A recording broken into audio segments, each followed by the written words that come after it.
আগের দিন রাতের বেলায় পরিকল্পনা করে রাখি যে পরের দিনটার সকালবেলা উঠে আমি কি কি কাজ করব। তো সেই অনুযায়ী কিন্তু সংসারের কাজকর্মগুলো পরের দিন থেকে শুরু করে ফেলি। আসসালামু আলাইকুম। সকালবেলা থেকে ভিডিওটি শুরু করেছি। তো এখানে এই যে আমার যে গাছগুলো আছে, এই গাছগুলো দেখলাম যে মাটি একেবারে শুকিয়ে গিয়েছে। সকাল সকাল উঠেই গাছে পানি দিয়ে দিচ্ছি। প্রতিটা টবই অল্প অল্প করে সব গুলো টবের মধ্যে পানি দিয়ে দিব।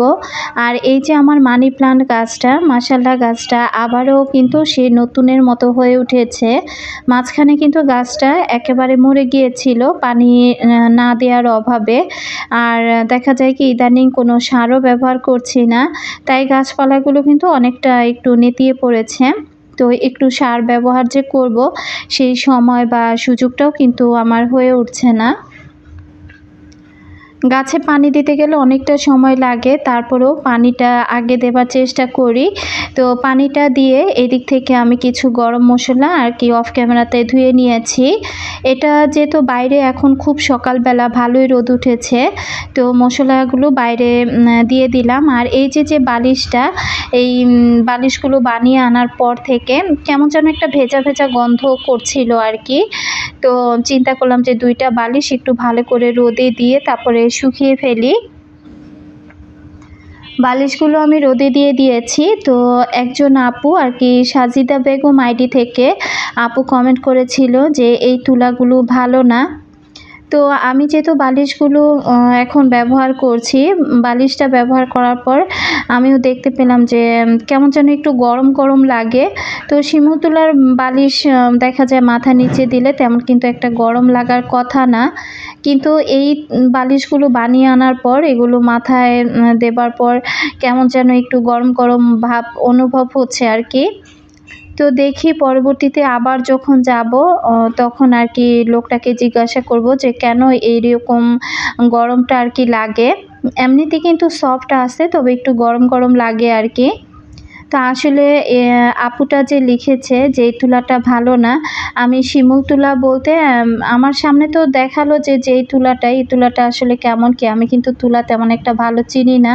তো সে যেহেতু একটু পরিচিত মানুষ, তাকে দিয়ে আগেও কিছু কাজ করানো হয়েছে। তো সে বিশ্বস্ততার সাথে যেটা আর কি দিয়েছে আমি কিন্তু সেটাই নিয়েছি। আসলে শিমুল তুলাও হয়তো বা কয়েক আইটেমের হয়ে থাকে, যেটা আমার জানা নাই।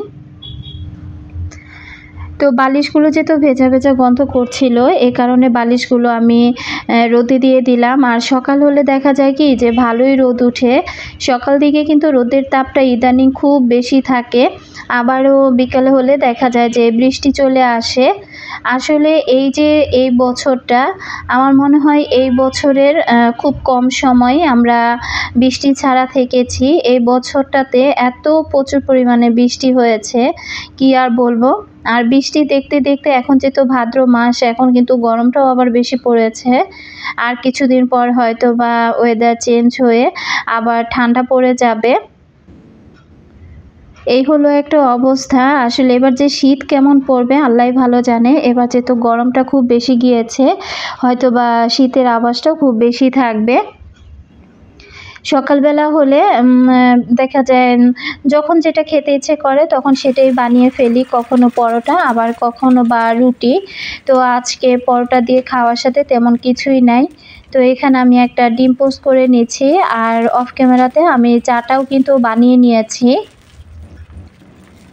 ভিডিওর শুরুতে আমার সকল আপু ভাইয়াদেরকে রিকোয়েস্ট করব, যারা ভিডিওটি ক্লিক করেছেন এখনও পর্যন্ত একটি লাইক দেননি, প্লিজ একটি লাইক দিয়ে ভিডিওটি কন্টিনিউ করবেন। আর যারা নতুন আজই আমার চ্যানেলে প্রথম ভিজিট করেছেন, যদি ডেইলি লাইফস্টাইল ব্লগ আপনি দেখতে ভালোবাসেন, চাইলে আমার চ্যানেলটি সাবস্ক্রাইব করে আমার পাশে থেকে যেতে পারেন।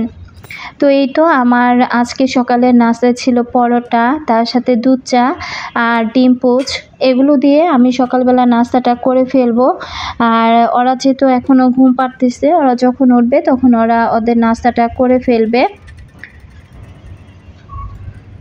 এই দুধটা যেন কেমন, আমি সচরাচর আমি যে যখন আর কি বড় মার্কেট থেকে বাজার করি দুধটা কিন্তু ভালোই, তবে এবার মুদি দোকান থেকে আর কি এই দুধটা আনা হয়েছিল। দুধটা চায়ের সাথে দেবার পর দেখলাম যে দুধটা একেবারে ফেটে যায়। তখন কিন্তু আমার একজন আপুর কথা মনে পড়ে গেল, আসলে এই মুহূর্তে আপুটার নামও ভুলে গিয়েছি। আপু কিন্তু অনেক দিন আগে আমাকে একবার কমেন্ট করেছিল যে আপু তুমি যখন চা বানানোর পরে দুধটা আর কি চায়ের মধ্যে দাও তখন তোমার দুধটা আর কি ফেটে যায় কি না। তো আমি কিন্তু বলেছিলাম যে না আপু ওইভাবে কিন্তু দুধ ফাটে না, তবে এইবারকে আমি মুদি দোকান থেকে দুধ কিনে আনার পর দেখতে পেলাম যে হ্যাঁ দুধটা কিন্তু ফেটে যায় চায়ের সাথে দেবার পর। হয়তোবা এই দুধটার মধ্যে একটু আর কি ঝামেলা থাকতে পারে। তো চিন্তা করলাম যে না এখান থেকে আর কোনো আমি মুদি দোকান থেকে দুধ আনবো না, আমি বড় যেখান থেকে আর কি সবসময় বাজার করি তো সেই কোনো বড় বাজার থেকে আমি দুধটা কিনে নিয়ে আসবো। গতকালকে রাতের বেলায় আমি চিন্তা ভাবনা করে রেখেছি যে আজকে আমি কি কি কাজ করব, তো সেই অনুযায়ী কিন্তু সংসারের কাজগুলো শুরু করে দিয়েছি। তার সাথে কিন্তু আমি কি রান্না বান্না করব সেটাও পরিকল্পনা রাতের বেলায় করে রাখি। আমাদের মেয়েদের মনে হয় সংসারের কাজ আর রান্না বান্না কখন কোনটা কিভাবে করব এই পরিকল্পনা করতে করতে মনে হয় আমাদের দিন যায়। তো এখানে আমি ভালো করে গরম পানি করে নিয়েছি, আর গরম পানি করে একটু দেখা যায় গুঁড়ো সাবান মিক্স করে পানির সাথে তারপরে একটা মাজনি দিয়ে আমি খুব সুন্দর করে পরিষ্কার করে নিচ্ছি। র্যাকটা ধোয়ার পর এত সুন্দর লাগে, কিন্তু কিছুদিন গেলে আবারও কিন্তু একটু তেল কাস্টে হয়ে যায়, যেটা কিনা ভালো লাগে না। এখন কয়েকজন আপুর কমেন্ট পড়ি। Shahjahan Akter job holder ID থেকে আপু কমেন্ট করেছিল, বোন তুমি খুব ভাগ্যবতী, আল্লাহ তোমাকে 2টি জান্নাত দান করেছেন। আমার মেয়ে নাই, 3টি ছেলে, 3টি ছেলের বউ, পরের মেয়ে কোনো দিনও আপন হয় না, যতই ভালো শাশুড়ি হই না কেন। দোয়া রইল তুমিও তোমার মেয়েদের জন্য। তো আপু তোমাকে অসংখ্য ধন্যবাদ জানাচ্ছি। আসলে আপুর কমেন্টটা পড়ার পর কিন্তু মনটা খারাপ হয়ে গেল। এই বর্তমান যুগ জামানায় এসে একটা শাশুড়ি আর বউ কিন্তু দেখা যায় বান্ধবীর মতো রিলেশনেই থাকে। এখন কিন্তু সে আগের যুগ জামানা নাই যে একটা লজ্জা শরম করে বউ শাশুড়ির সাথে কথা বলে না বা শাশুড়ি বউয়ের সাথে কথা বলে না, এই জিনিসটা কিন্তু খুবই কম। তো আসলে কি আর বলবো, আপুটার কমেন্ট পড়ে কিন্তু মনটা খারাপ হয়ে গেল। আপু আমার হাজব্যান্ডরাও কিন্তু 3 ভাই, তো আমার শাশুড়িরও কিন্তু কোনো মেয়ে নাইকা, তবে আমার শাশুড়ির সাথে আমরা 3টা ছেলের বউ, কখনো কোনো বিষয় নিয়ে যেটাই হোক না কেন সংসারে কখনো কোনো বিষয় নিয়ে কিন্তু ওইভাবে লুকোচুরি কোনো খেলা খেলি না। যখন যেটা হয় শাশুড়ির সাথে খোলামেলা কথা বলি, নিজের বান্ধবীর মতো করেই কিন্তু শাশুড়ির সাথে কথা বলা হয়। এতে করে দেখা যায় কি যে সংসারের যে কোনো ঝুট ঝামেলা খুব সহজেই আর কি ওটা শেষ করা যায়। আসলে কি শাশুড়ি তো শাশুড়ি আর মা তো মাই, তো আসলে মার স্থানটা কোনো দিন শাশুড়ি নিতে পারে না, আবার শাশুড়ির স্থানটাও কোনো দিন কোনো মা নিতে পারে না। তো আপু তুমি মন খারাপ করিও না, তোমার জন্য মন থেকে অনেক অনেক দোয়া রইল। এদিক থেকে আমার কিচেনের যে বক্সগুলো ছিল এগুলোর মধ্যে বিভিন্ন মশলা, তারপর ডাল ঘুটনি, চামচ, ডাবর যা যা ছিল এগুলো আমি নামিয়ে নিয়েছি। তো এগুলো একটু ভালো করে গরম পানি দিয়ে এরপর এখন আমি এগুলোকে খুব সুন্দর করে ক্লিন করে নিব। অনেক দিন পর কিন্তু কিচেনের এই জিনিসগুলো পরিষ্কার করছি, আসলে পরিষ্কার করতেও ভালো লাগছে। একটু তেল কাস্টে হয়ে গিয়েছে, এখন যদি রেখে দিই আরও তেল কাস্টে হয়ে যাবে। তো এরকম হালকা পাতলা ময়লা থাকতে থাকতে কিন্তু আমি এগুলো এই যে ধুয়ে ফেলছি। এরপর আবার রান্না বান্নাটাও করতে হবে, সংসারের আরও কাজ আছে সেগুলোও করতে হবে। তো যাই হোক আপুদের কমেন্ট পড়ি, আসলে আপুরা এত সুন্দর সুন্দর করে কমেন্ট করে, মাঝে মাঝে আপুদের কমেন্টগুলো পড়তেও ভালো লাগে।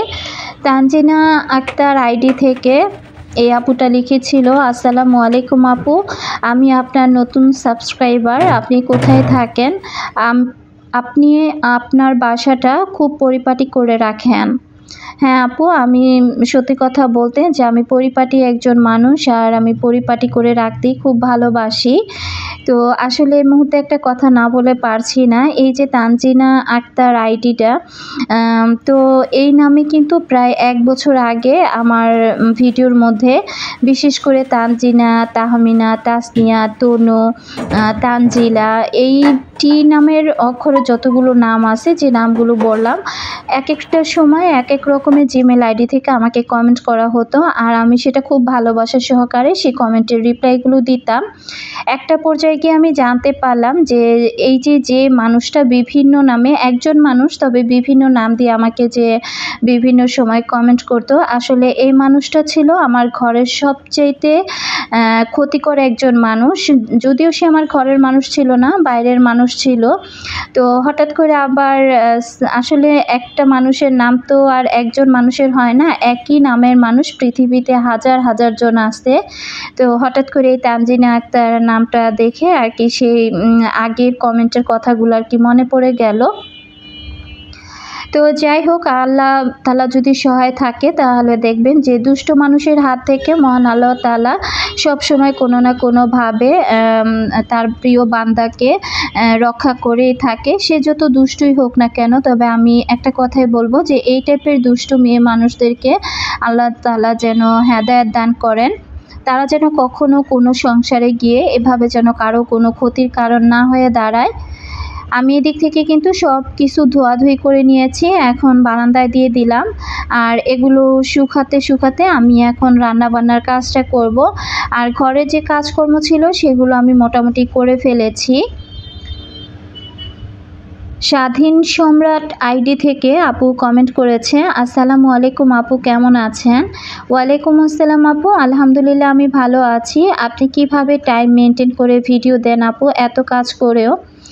আপু আপনাকে বলছি, আসলে মনের যদি একটা ইচ্ছা থাকে না, আর যদি জোর থাকে, আর আপনার মন মানসিকতা যদি ভালো থাকে, তাহলে দেখবেন যে সেই কাজটা কোনো না কোনোভাবে আপনি করে ফেলতেই পারবেন।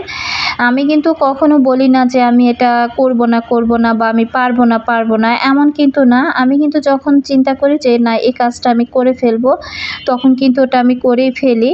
আবার যখন চিন্তা করি যে না আজকে এই কাজটা আমি করব না, আমার মনটা খারাপ, সেদিন কিন্তু হাজার চেষ্টা করেও আমি সেই কাজটা করতে পারি না। তো আপু আমার জন্য দোয়া রাখবেন আপনারা সবাই।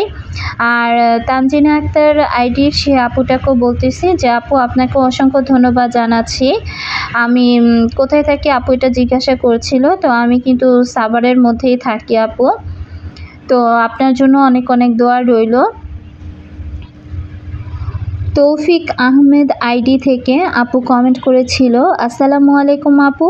আপু আজকে আমি প্রথম কমেন্ট করলাম, আপনার ভিডিও আমার খুব ভালো লাগে। আমি প্রতিদিন আপনার ভিডিও দেখি, 1 ইয়ার্স থেকে দেখি। ভালো থেকো প্রিয় আপু। তো আমার অনেক আপুরাই দেখি যে এই কমেন্টেই বেশিরভাগ করে থাকে, যে অনেক আপুরা 1 বছর যাবতই আমার ভিডিও দেখতেছে। তো অনেকে দেখা যায় কি যে কমেন্ট করে না, তবে কোনো না কোনো একটা ভিডিওতে হুট করে হয়তো বা একটা কমেন্ট করে বসে। বেশিরভাগ আপুদের কথাই থাকে যে 1 বছর ধরে নাকি আপুরা আমার ভিডিওগুলো দেখছে। আমার এই সমস্ত ভালোবাসার আপুদেরকে বলবো যে এভাবেই আপনারা আমাকে কমেন্ট করবেন, আর আপনাদের কমেন্টগুলো পেলে না আমি নতুন কাজ করার উৎসাহ পাই। আর সত্যি কথা বলতে যে এই কমেন্টগুলো পেলে এত ভালো লাগা কাজ করে, তখন মনে হয় কি যে না আমার মতো ছোটোখাটো একজন মানুষের ভিডিও যে আমার আপুদের কাছে ভালো লাগে, তাহলে অবশ্যই আমি কোনো না কোনো ভালো কিছু একটা আর কি করছি, যেখানে হয়তো বা আপুদের ভালো লাগা কাজ করে দেখতে আর কি। তো যাই হোক, সকল আপুদেরকে অসংখ্য ধন্যবাদ জানাচ্ছি। আর এই যে মশলার ছোট ছোট যে বাটিগুলো, এগুলো আমি যেখানে যেটা রাখার দরকার সেগুলো রেখে বক্সটা একদম পূরণ করে নিলাম।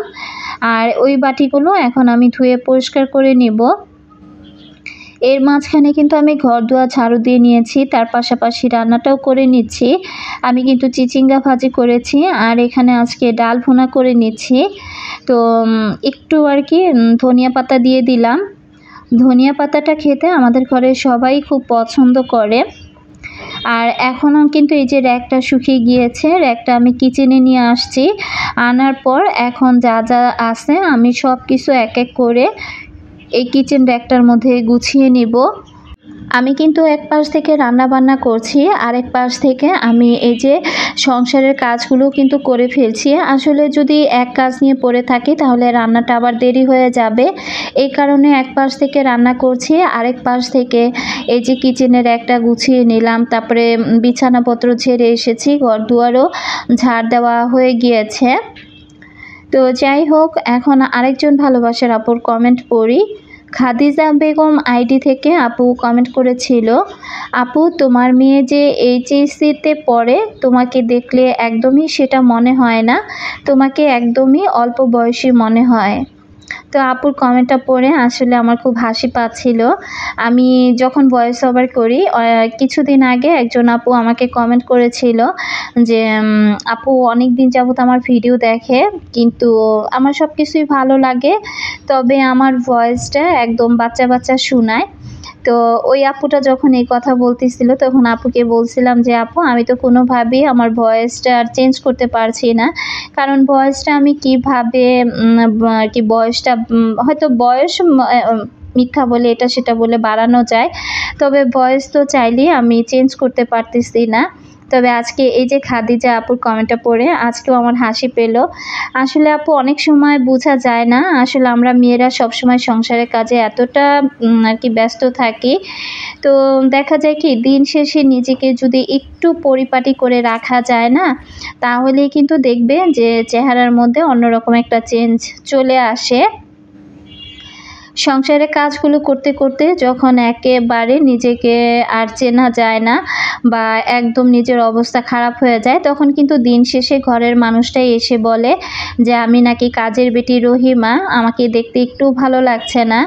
তো কি আর করা, সংসারও সামলাতে হয়, মাঝে মাঝে নিজেকেও সামলিয়ে তারপরে একটু পরিপাটি রাখতে হয় ঘরের মানুষটার জন্য। তো ঘরের মানুষটার জন্য সাজগোজ করলে তো আর সমস্যা নাই, আর আমি কিন্তু তেমন একটা সাজগোজও করি না, আমি খুব সিম্পলভাবেই থাকতে ভালোবাসি।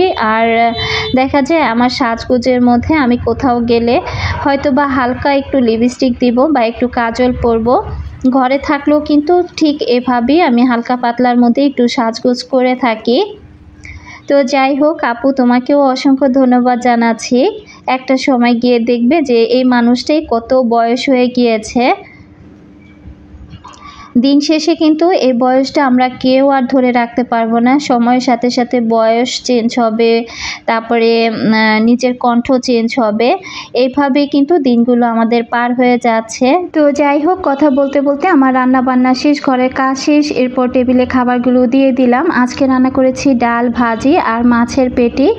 সব মিলিয়ে ভিডিওটি কেমন লেগেছে প্লিজ কমেন্ট করে জানাবেন। আজকের মতো বিদায় নিচ্ছি, আল্লাহ হাফিজ, আসসালামু আলাইকুম।